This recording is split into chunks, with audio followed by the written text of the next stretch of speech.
August 22nd, 2017 College Place City Council meeting to order. Mr. Cleveland, would you please say our prayer and our pledge of allegiance? Certainly. Dear Lord, we ask that you bless and watch over our city, its inhabitants, and our city staff. Amen. I pledge allegiance to the flag of the United States of America and to the republic for which it stands, one nation, under God, indivisible, with liberty and justice for all.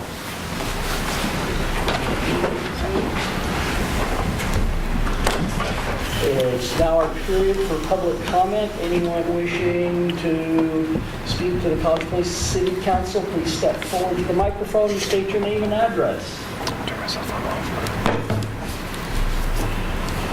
Once again, anyone wishing to speak to the College Place City Council, please step forward, state your name and address. Seeing no one, move to the consent agenda. We have the approval of this evening's agenda, approve the council minutes for August 8, 2017, and administrative change to ordinance 17-029, strategic plan. There was a clerical error made in the numbering, and approve the consent agenda. Move to approve the consent agenda. Second. It's been moved by Ms. Sherman, second by Ms. Selby. All in favor, please signify by saying aye. Aye. Opposed, same sign. Motion passes unanimously. We do have a presentation this morning. I see a fire chief and one of our police sergeants here. This is the proclamation on, whereas on September 11, 2001, over 3,000 people died in New York City, rural southwest Pennsylvania, and Washington, D.C. in the worst terror attack on America and our nation's history that took from us men, women, and children, sworn civilian and military service providers, and family, friends, and neighbors. And whereas countless numbers of volunteers from the state of Washington and other states and those from other nations came together in help in the response, mitigation, healing, and rebuilding in the wake of that tragic day.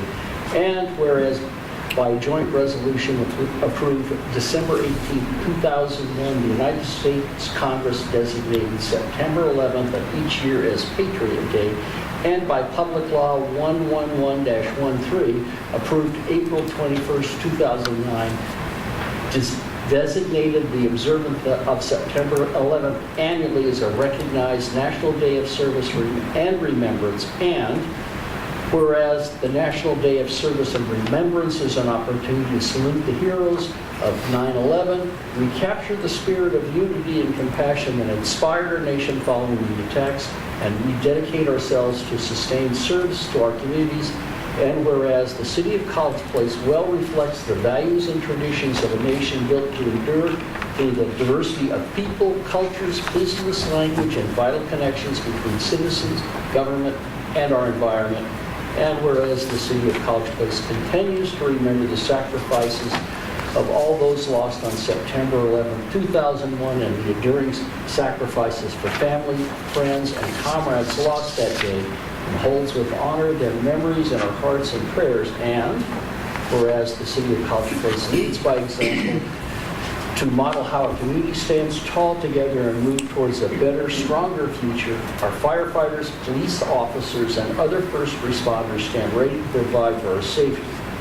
Our city staff, citizens, neighbors, businesses, and other public and private partners continue their pursuit of planning and achieving a more resilient community that is progressive, welcoming, respectful, and sustainable for future generations, regardless of our challenges.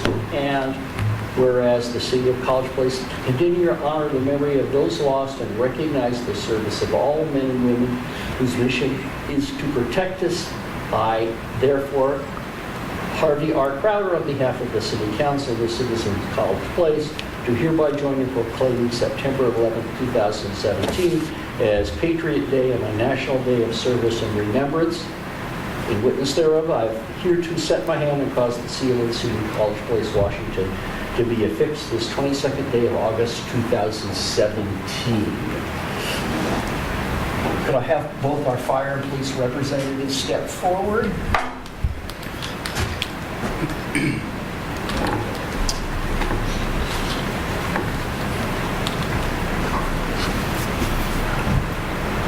thank you very much for your service.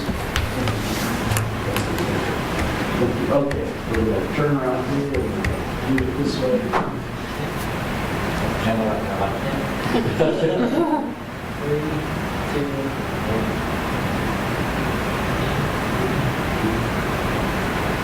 Okay. Thank you so much.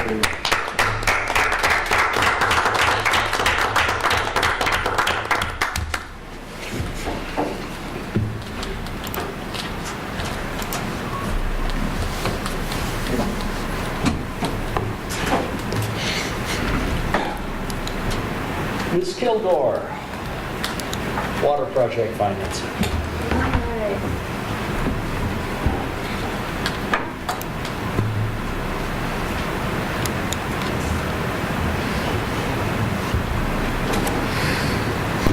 If it's all right, I'm just going to stay seated because I've got some notes to help me get through this in an orderly manner. So this agenda bill presentation is regarding our water project financing. You all are aware that we've been going through the process of bonding our water utility so that we can conduct some projects that are needed. And one of those major projects that's on the agenda is our well number 1 replacement with the loop line. Because the funding for that is tied up with the state's non-existent capital budget, we feel like the replacement of well number 2 has become more of a priority all of a sudden, because we are basically functioning on well number 3 with well number 2 as a backup, and well number 2 is also on its way out, failing slowly, and we're not sure how long it's actually going to be a viable source of water. We would like to kind of hold off on the well number 1 project until the state gets their ducks in a row, because we think that that funding will probably still come through, we just don't know when. So we're kind of holding that project off, and we need to move forward with the other well. At the same time, we have had a couple of opportunities present themselves in regards to some possible water rights purchases, which we discussed with you all, I think, earlier this spring, about being somewhat of a priority to at least investigate and see what that would entail.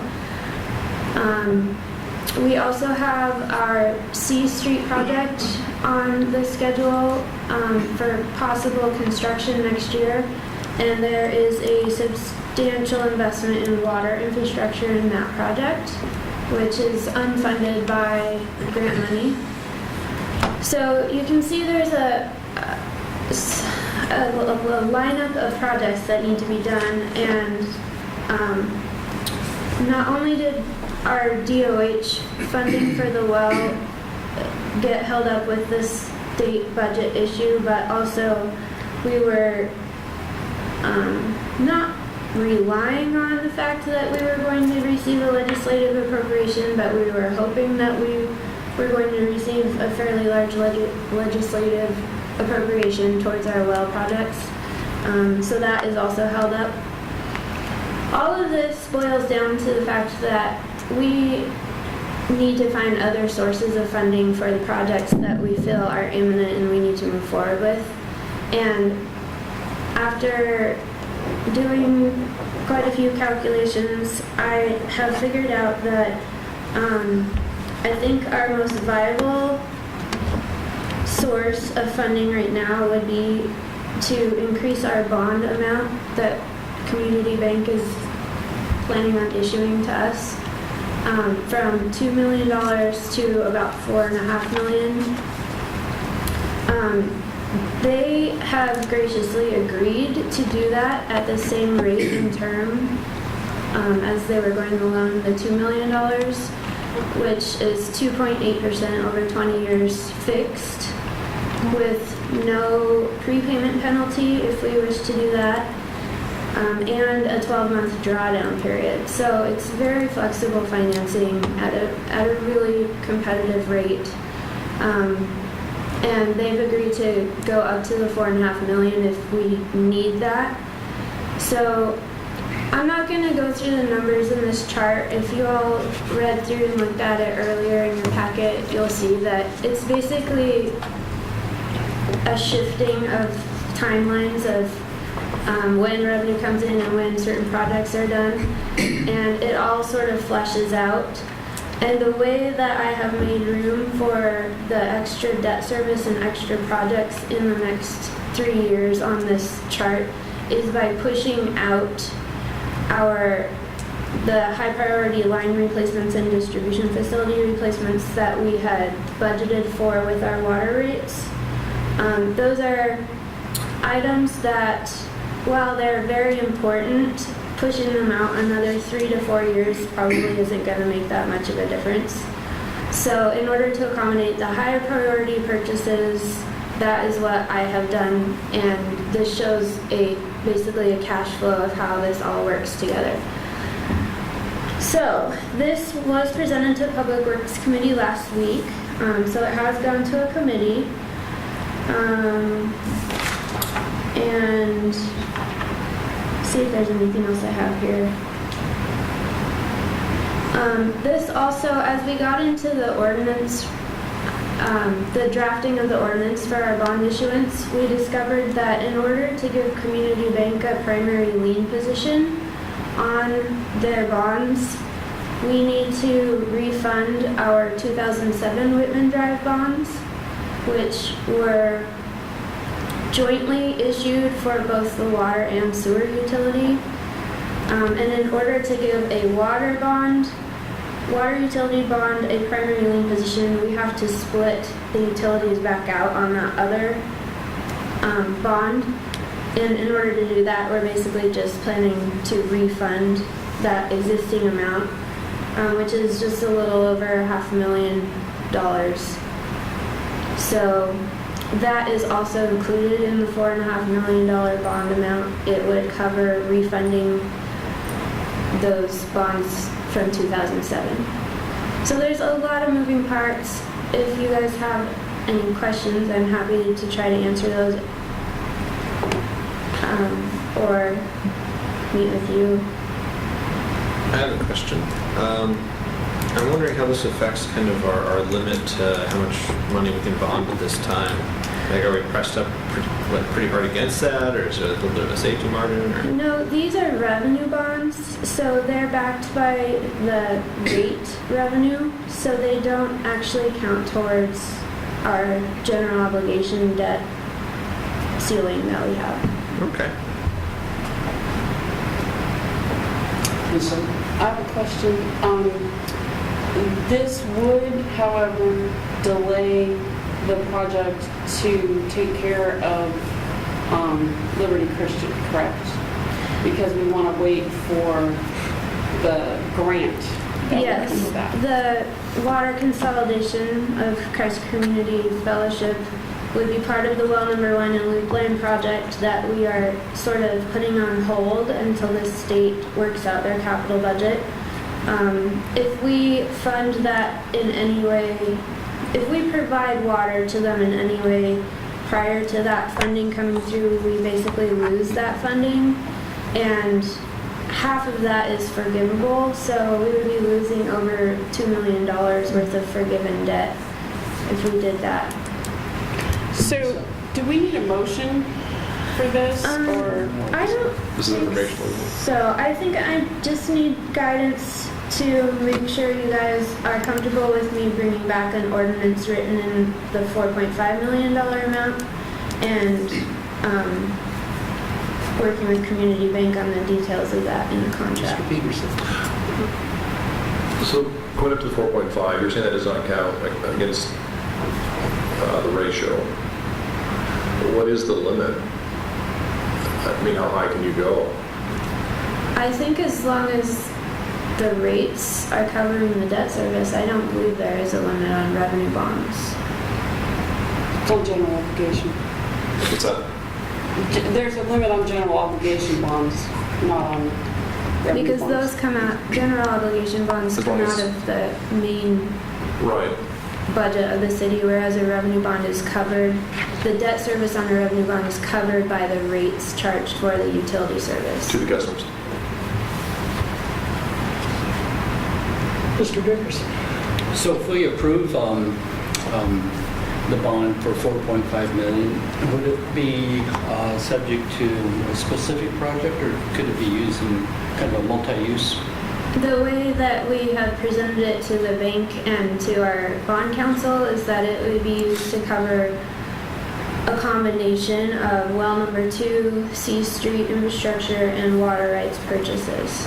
And we don't know, I mean, that is going to be written so it's flexible, so we can use it for 1 or all 3 or 2 or... I'm kind of curious how that's going to work, because at this point, you don't know how much is needed for any given project.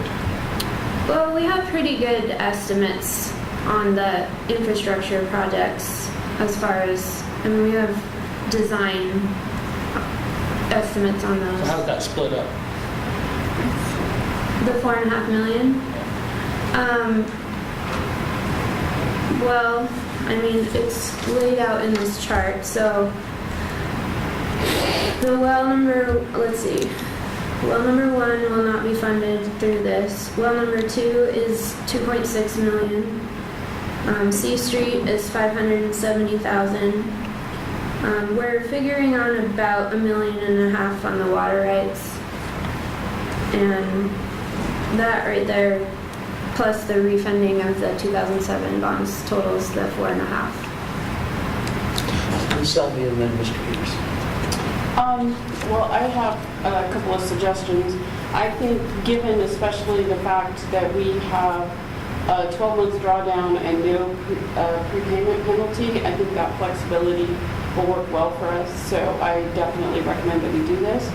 But I also would like to see us write a letter to both of our, or to all of our legislative representatives and copy the Union Bulletin, the Olympian, and NPR, pointing out that we are not able to do emergency water projects because of the lack of a capital budget. And if you need a motion to that effect, I would be happy to make one. But I think it's a suggestion the mayor would be happy to sign. Mr. Peters. So just your comment, there's a lot of moving parts. Refresh my memory just real quickly. So for the school, we were going to put a well on their site. That would have been, that's identified as well number 1. Okay. And so, and as you began, our priority right now is we are concerned that we're losing wells. And so our priority is to drill a well number 2 at our own expense, correct? Through this bond issue, not dependent upon any state activity or forgiveness or action. Is that Correct. And that well would be situated where again? We haven't, I mean, we don't It's- have the site nailed down. We have, Okay. I think, a couple of different options sort And of on that's- the table. Yeah. So okay. Yeah. So that okay. I don't think that we would end up having to purchase property to put that on. So, So to put a well in the ground is about 2.6. Anywhere yeah, that's a rough. Yeah. Okay. yeah. Okay. Thank you. So well number 3 is the one down at Lamperty and Larch. Yes. Okay. Further discussion? Thank you very much, Ms. Kilgore. You've made something very complicated semi-understandable. I hope so. Thank you. And speaking of water system consolidation, well number 2, relocation design, Mr. Gordon. Thank you, Mayor, and I'd like to thank Ms. Kilgore, Mrs. Kilgore again for doing the heavy lifting on introducing this topic. Really all this is a contract, a design contract initiating design services to move forward with well number 2 design as well as the consolidation project if and when it becomes a project because of the funding issue.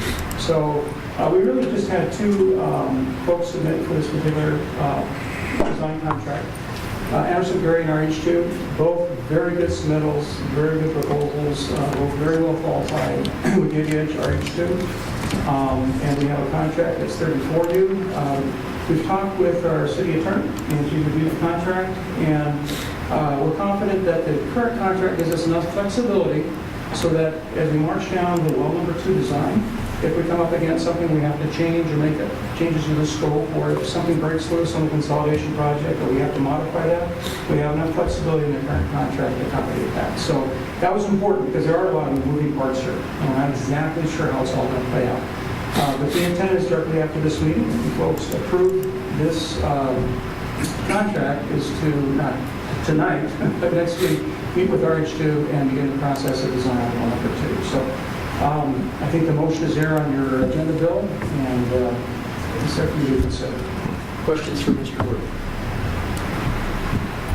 So maybe you went over this, maybe it's in here, but just remind me, catch me up on what the progress report is on that well, what the problems are and solutions and so forth. On well number 2, this is the one that's doing the levitation act, taking it out of it. I talked to Paul about a week and a half ago, briefly on it, and it's continuing to lift. And they're continuing to put schools in to make accommodations for it. So the bottom line is we don't know how much longer it will be in operation. We're fortunate it's working now.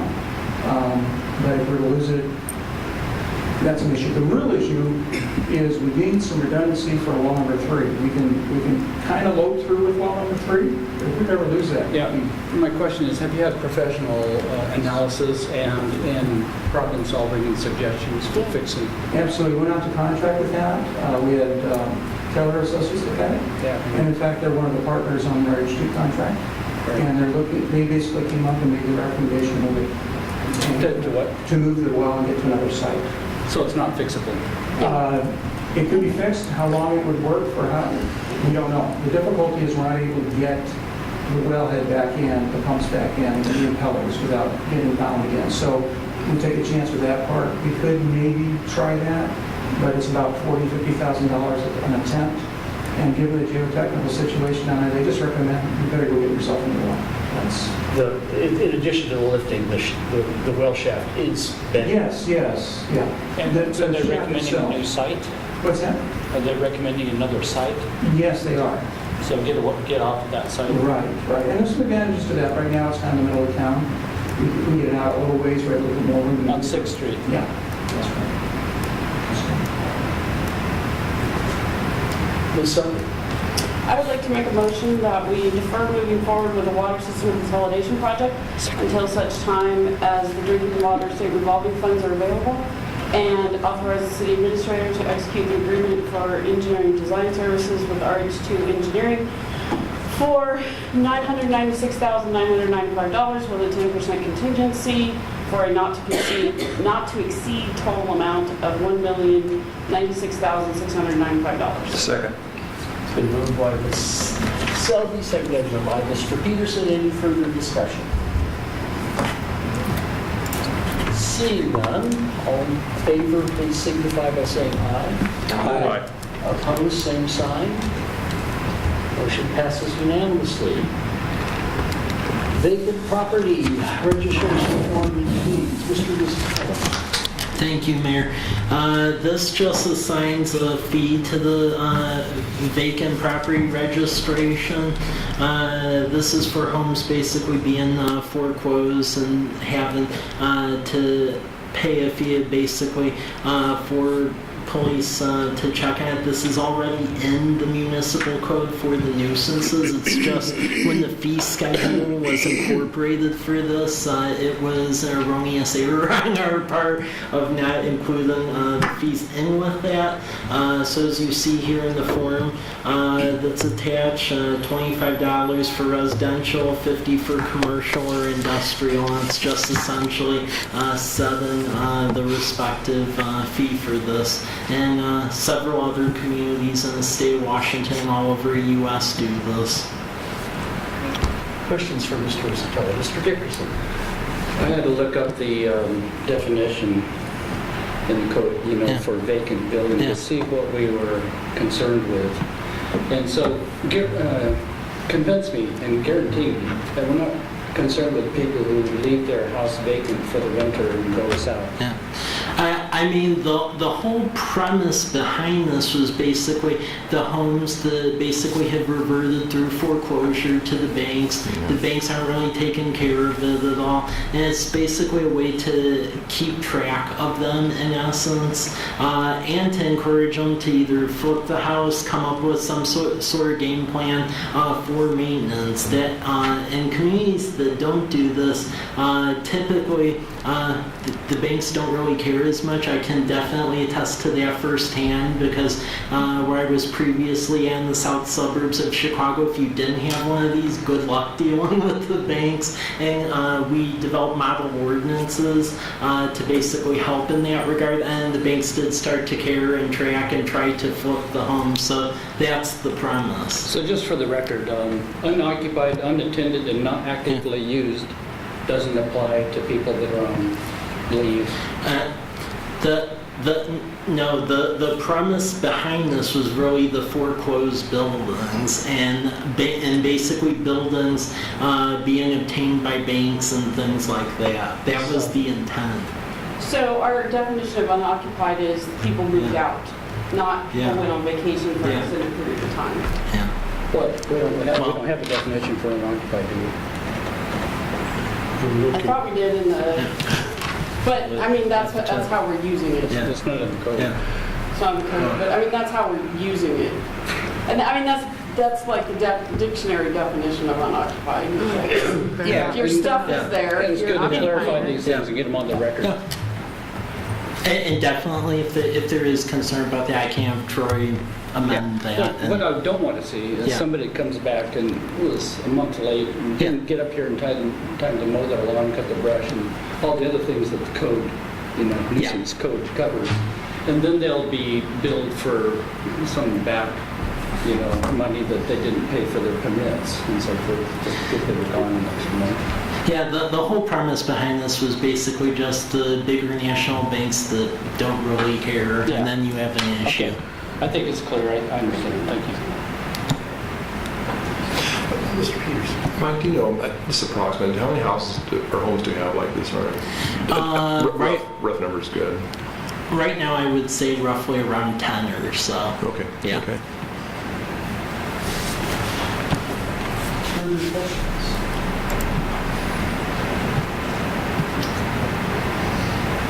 I thought it was good.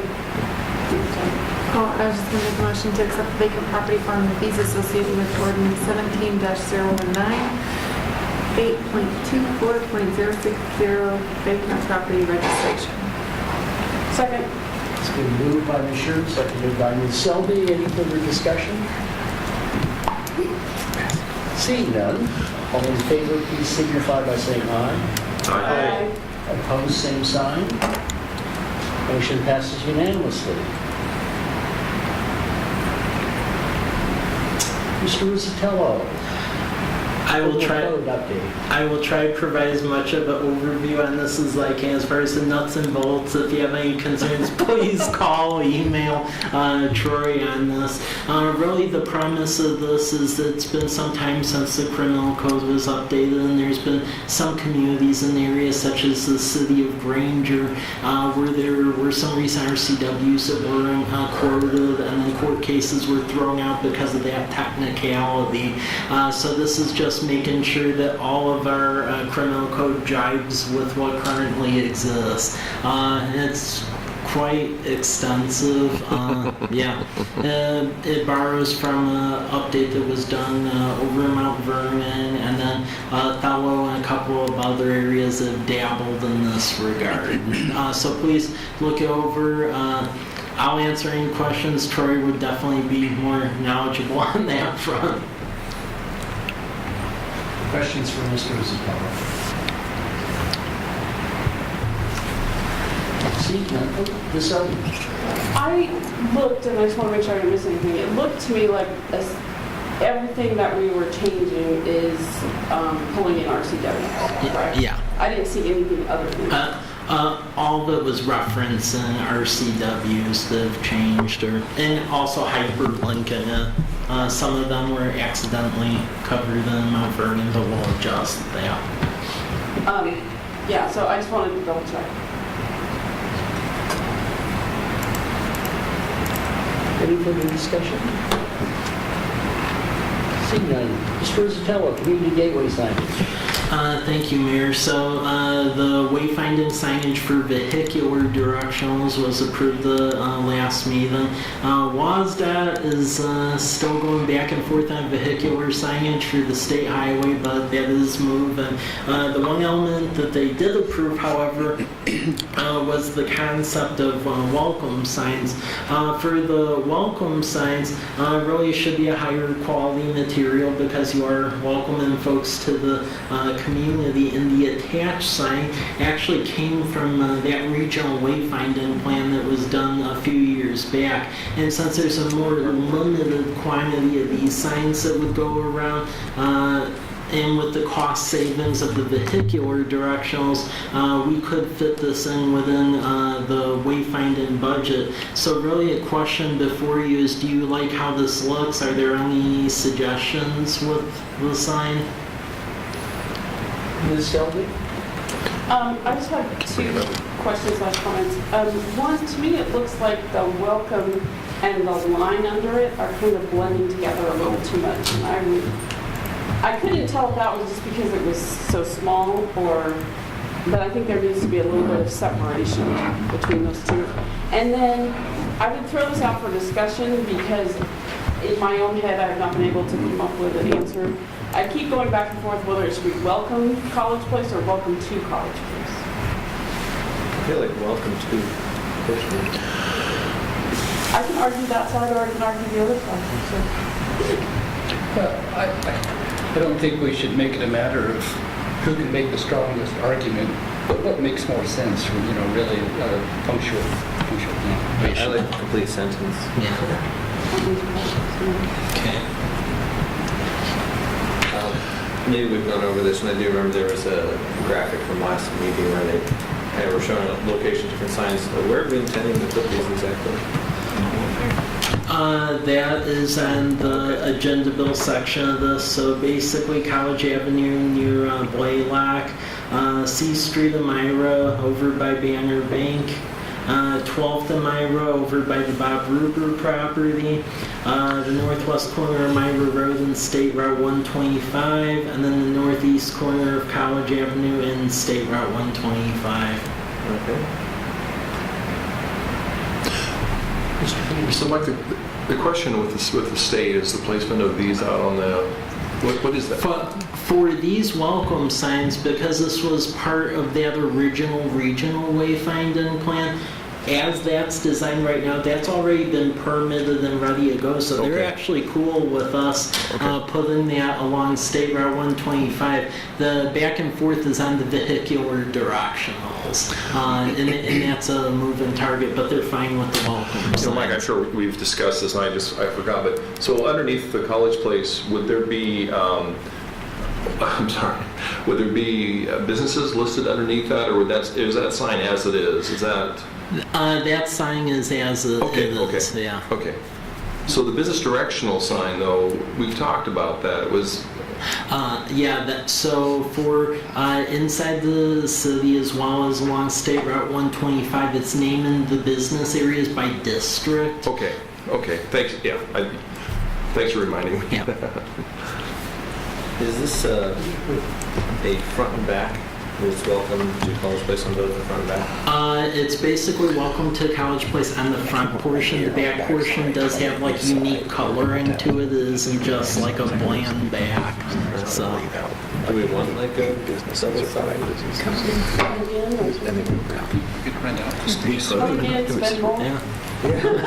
wasn't large. It was just... I mean, we could if that's a desire of the council. Just thought. Yeah, no, I like them in some cities. Come back soon too. Don't drive like hell for our heaven. Isn't that the one in Joseph or something? Any other guidance or discussion for Mr. Isabella? I think we're looking at the same, or like, maybe the blue or something, but I think it'd be good for the signs that we're putting up to, like, at least color coordinate. Yeah, the blue is the same color as far as on the Okay. college place, because we're dealing with the same color templates that were in the original wayfinding Great. plan. Thank you. One last question. Are these all going to be that height though? Are there any that are going to be lower or? As far as the welcome sign, they'll all be that height.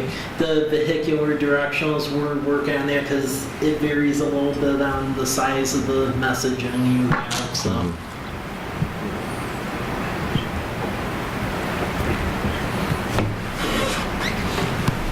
Any further questions or discussion? Thank you, Mr. Isatello. Library. Okay, thank you, Mayor. So Harvey and I have been going back and forth on this, just figuring out what may be a good proposal to deal with the library, because as far as just doing the reimbursements and so forth, while that would be covering the folks who are actually using the program, once again the problem is it isn't like we're capturing a separate revenue source to go fund that. That's already compounding the situations we're already having in our limited general fund. So the one idea that we were coming up with is to limit it to basically the HUD income limits for Walla County. So basically anything below the moderate income of 80%. And that could be a reimbursement program. And then you could choose either the rural library district or the city library district. Just an idea, but this was an idea we worked on a little bit, so any guidance, suggestions, or commentary would be more than welcome on this. Mr. Peterson. Then Mr. Dickerson. Real quickly, one of the things, we still don't know the total count, do we? That's an unknown amount as far as, are there 40 people that are going to be interested in this or 1,000? Am I correct? We do know how many people were registering through the City of Walla Walla Library. That was basically 300 families. 300? Yeah. So that's the assumption going forward, then that would be, Yeah. okay. Mr. Dickerson. 300 isn't college place, that's Walla Walla. Yeah, well, who lived in Walla Walla and then registered? College Yeah, Place. yeah, lives in College Place and goes. I recommend that we try it for a year. I don't know, that's a big worry on revenues. I think Yeah. somebody else might see it as peanuts, compared to our city we're spending money on. Try which one? Try You this know. one, Larry, or try what are Completely funded? I don't know what the proposal is for the exact refund, but yeah, try the proposal of refunding. And then get a record and see how many people actually do use it for a year, and then we'll have something better to go on for the next time. And we don't have to do it the next year if we find that it doesn't work good for our financial situation. One quick follow-up. I'm sorry, someone would have to go through the math here locally and go through all, Right. so there's going to be additional costs perhaps of somebody having to figure out what the income levels are, and they'd have to supply that data for the, correct? The income levels are already established. It's based on family It's size. hyperlinked. Right, but But you still somebody would have have to to come turn in in and documentation. clarify that, correct? There's paperwork to Yeah. prove your income level. Yeah, Right. So yeah, going by what Larry said, we would do it with that process, yeah. okay. This other, and then Mr. Goodman. So this is something that I'm actually getting citizens talking to me about, which is kind of cool, to be clear. But I'm struggling to understand we don't have authority. So if we wanted to actually be part of a library district, what we would have to do is essentially have an election and put it on the ballot and have people sign up or have people vote that yes, we want to be part of Yep. the library district. Yeah. And so when people come to me and say, we really want to be part of the library, I should say, you should set up a steering committee to make that happen. I mean, because is that something that the city would normally take on, or would that be like a citizens group? It varies, really. There's some cities where they do take it on as basically a referendum for election. There's others where it's very grassroots. I do want to say either way as far as the annexation capability. The only way to really do that via annexation would be with the rural library district or hypothetically Mid-Columbia because they're a district. City of Walla Walla because it's a library and it's a department and not a district. My reading so far is you can't really do that because it's not a separate district for that. Okay. So I just kind of wanted to reflect back here, like my understanding of this is currently there's about 300 families Yeah. that live in College Place that are paying for library access for the Walla Walla Library. Yeah. We're considering providing funding to basically cover the costs of low income. Mm-hmm. And we would have them essentially submit a form which says, show us that you are low income, and we'll process the form and then effectively refund. The other option then, of course, would be anyone who lived in College Place would it'd be covered, but we're not so keen on that simply because we don't really provide services for necessarily people who need, or I guess funding for people who don't necessarily need that aid. Well, this was just bringing up an option because again we have limited revenue. It isn't like there's a bucket of money for the library access, but we do realize there's a need as well. So it was trying to balance the two, but this is just a proposal to. Mike, Mr. Peterson? real quick, it's $40 what's the fee? It's $40 per? Yeah. It's $40 over at the rural library district. At the city library, I want to say Just it's 68, I believe. for So, the yeah. time period, that is 1 year. 1 year. Year. So you're looking at $15,000 for the entire, if we recover 300 families. Yeah. Not a large dollar amount, yeah. That's assuming those are people who are willing to pay for it on their own. Right. We're talking about funding not having an income verification, just, that's one of the suggestions. But more people might sign up if they're like, oh, But yeah, it's a and big that's why we said do it a year, because we don't know what that Right, number is. yeah. So this reimbursement idea, if we're doing that, I think my concern would be that the family has to come up with it ahead of time. Could it work the same way where they could do this beforehand and get a voucher to take with them instead of? Actually, we're talking about cutting a check to the library. Yeah. That's a good idea. So, The one thing that I would like to see us do, I'm especially concerned about children having access to the library in the summer.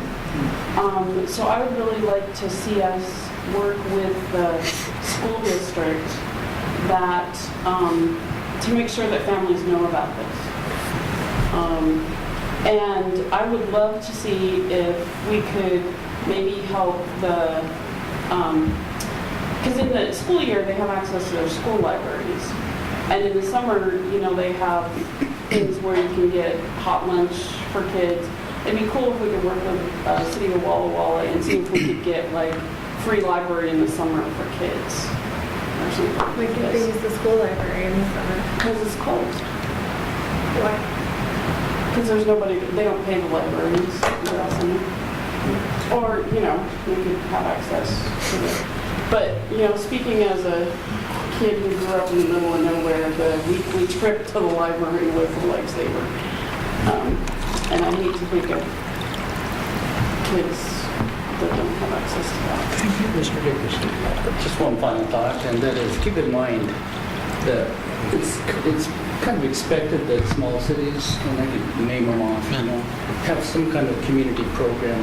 There are small cities that have community centers with swimming pools. I know that we're starting to pay for part of the swimming pool use up here, but there's small cities around that have programs, and we never have really had anything. And to be able to at least show that we give back something, I think it's important. Because we don't have these big $80,000 a year bills, that some smaller cities, way smaller than ours, do to support their programs. Good point. Further discussion? I'm really, and as Mayor and Mike know, I'm really interested in us joining the Mid-Columbia. I think that would be just really good for our citizens. So, but I'm also really concerned about overloading our staff. So, and I know that trying to get a referendum like that on the ballot and get it passed is a major undertaking, but I would like to help us keep thinking about ways, and when people talk to me about the library, I will definitely encourage them to start putting together a grassroots effort. How would that work for kids? Well, the way that works is it goes on your property tax.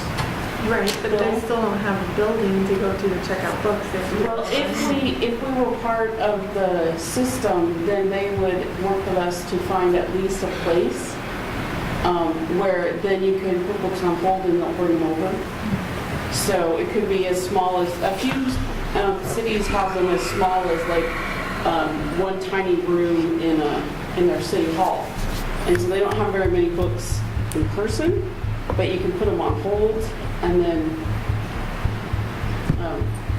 you have access to all the books in like 40 libraries. Just as a comparative value, one thing to keep in mind, we would spend as a city as much money to put it on the ballot, or less, than we would to reimburse all the people that are interested, probably way less. For the city of Walmart. Further discussion? Seeing none. Ms. Doring, Reserve Officer Board. On June 13th, the council approved the College Place Reserve Officers to participate in the Volunteer Firefighters and Reserve Officers Relief and Pension Board. And so with that, we need a reserve officer board, a local reserve officer board, which would consist of the mayor, the police chief, the city clerk, and one reserve officer and one council member. So I'm looking for volunteers. Well, I volunteer. Marge, she's always wanted to do well, she was here, she had wanted to do it. Because that's been her thing, her big thing, all these years. One question that I had was what kind of time commitment? Yeah, I don't think it's a very big one. I think, David, is it a big, because it's kind of like your board. And I think you only meet when there's some sort of a claim, is that correct? That needs to be reviewed and... The volunteer is injured in the line of duty. They get treated, and then you look at the bill and say, yes, we will pass this on to the state, or we reject the claim. It currently takes about 5 minutes every 6 months. And usually we would do that council meeting and just meet afterwards. There's not a requirement for like a monthly meeting, it's just as business is before the board. So somebody can get a hold of me if they're interested, or do you want to? Ms. Doring, if you would call Ms. Nyhagen and ask whether she'd be interested. Okay. Yeah, but she's not all the... Okay, thanks. Mr. Gordon, City Streetlight Code. Thank you, Mayor. This is just an informational report, just to get some feedback and put this possible ordinance out there. What we're looking at is a code update that would basically outline when and where we put streetlights throughout our community. We really don't have that right now. What we've done in the past is as we've gone through development review and project review, we just basically have them put them in the same locations for the most part as is already in here in the code, proposed in the code. But what this would do is it would formalize that. And the added advantage of that is that under the Relight Washington program, that TIB, Transportation Improvement Board, provides funding through, what they do is they go to the utility provider and they pay them on our behalf to put in LED streetlights. We do have a little bit of a rub. If you look at the information on your agenda bill there, Current costs, at least for Pacific Core for LED lights, are higher than mercury vapor lamps. But I think that is coming down. I think they're working something out with TIB. At such time as that becomes resolved, then we'll be in a good position. And my understanding is they'll ask us if we have an ordinance, a streetlight ordinance in our code. And if we don't, then we're probably not going to get funded for that. So that's kind of the background. I just had a question. I was confused about that because my understanding was LED took a lot less power. And it said utility cost. So is it actually the replacement cost? Replacement cost. It's Is the it a full last cost of purchase replacement, and the upfront cost apparently is more expensive. Yeah. I don't know if they have to put anything in additional in terms of infrastructure, but those are the numbers that those are the numbers off of our billing that we have to pay. Okay. So we pay more for approximately the same amount of light output probably right now. And I would just like to add the only way the Transportation Improvement Board would do the Relight Washington is if the rates for the LED are lower than the sodium. So we've been having reoccurring conversations with TIB and Pacific Core about that, essentially doing a special LED rate for the program because the light company up in the Spokane area, Vista, they have a rate specifically for the TIB communities. So if I understand, that's the installation cost, but what we don't know is the savings on electricity that would be billed for over the life of that light. Is that correct? We actually don't know any of that. Yeah, All we know okay. is what they bill us. So That's the numbers. the assumption is that would go down, the consumption. Yes, the Yeah. assumption is that under the negotiated rate that Mike's referring to, that would go down. And we wouldn't have to be paying as much. Yeah.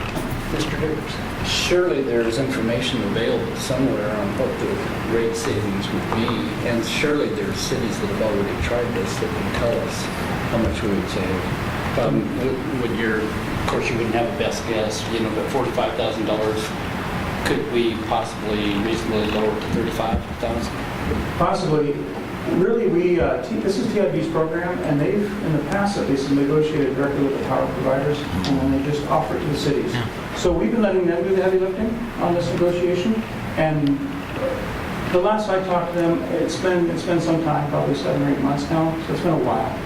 But they weren't making a lot of headway.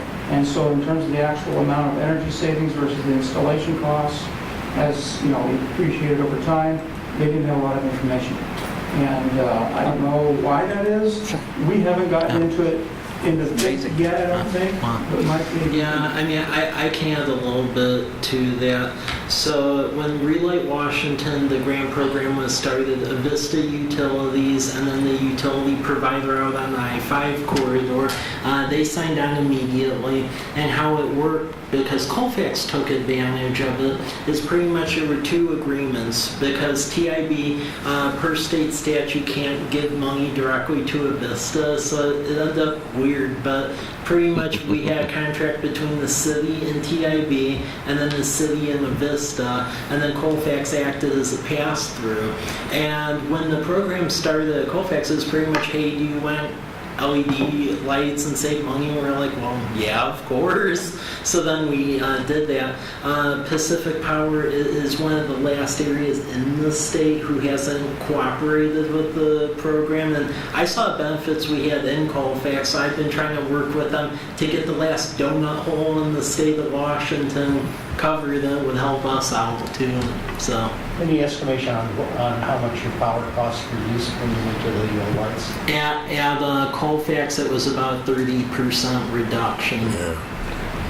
It's just amazing to think that a power company, because of the list of interests, would try to encourage you to use the more expensive lights. Means more for them. Other questions for Mr. Gordon? Thank you. We have your informational reports before you. Any questions on those? Any other business from the council? I do have a question. Mr. Dickerson. I've been noticing, and I know Paul's not here, but maybe somebody can answer this. police department, I don't know. But I've been noticing a lot of increased traffic at the extended south end of Larch Street going into the backside of Les Schwab. And I recall years ago, we abandoned our right-of-way or gave it back to the people. Do you know who that street belongs to between the highway and Lamprey? Between the highway and then the part that goes into the Schwab, that's ours. We actually improved that. I don't know where it begins to become private, but that after stub is ours. Huh, okay. That's good. I didn't understand why we would ever do that, but I kind of had a back in my mind that it was proposed at one time. And I can check to verify that, but we actually require the placement of safety blocks out there when they're doing much Schwab and so forth. Yeah. Yeah, I believe it's ours. Okay.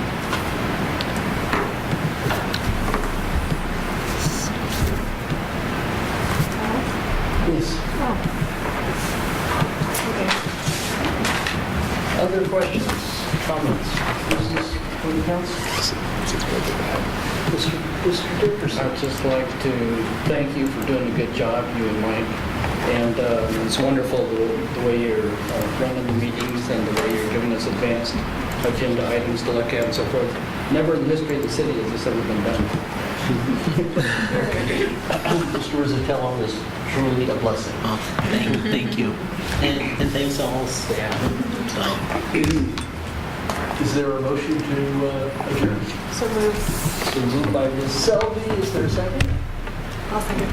It's seconded by Ms. Sherman. All in favor, please signify by saying aye. Aye. Opposed, same sign. We are adjourned.